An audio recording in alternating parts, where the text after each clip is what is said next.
আমাদের সাথে যখন থাকবা তাহলেই তোমাকে ঈমানি পরীক্ষা দিতে হবে। আর ঈমানি পরীক্ষার সম্মুখীন যখন হবে রে বান্দা, তুমি যদি ঈমান না হারাও, পরকালে তোমার জন্য রয়েছে ফালাহু আজরুন ইনদা রাব্বিহি, প্রতিপালকের কাছে বিরাট প্রতিদান। কোরআন কারীম আল্লাহ ডাক দিয়ে বলে, বালা মান আসলামা ওয়াজহাহু লিল্লাহি ওয়া হুয়া মুহসিন ফালাহু আজরুহু ইনদা রাব্বিহি ওয়ালা খাউফুন আলাইহিম ওয়ালা হুম ইয়াহজানুন। সুবহানাল্লাহ।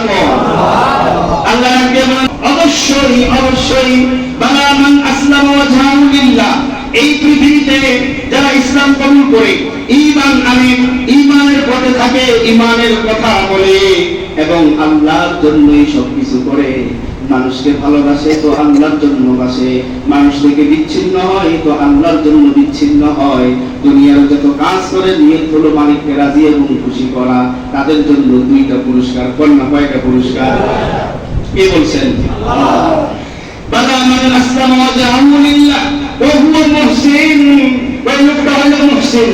মুহসিন শব্দের অর্থ হলো ইনসাফকার, ন্যায়পরায়ণ, যার ভিতরে নীতি আছে, ন্যায় নীতি আছে, এই লোকটাকে বলা হয় মুহসিন। পরায়ণের সাথে সবকিছু আল্লাহর জন্য দুনিয়াতে আঞ্জাম দেয়। পারিবারিক জীবন, ব্যক্তিগত জীবন, সামাজিক জীবন, রাষ্ট্রীয় জীবন, অর্থনৈতিক জীবন, যত জীবনের অঙ্গ আছে সবগুলো হবে কার জন্য? আর জীবনের কার জন্য?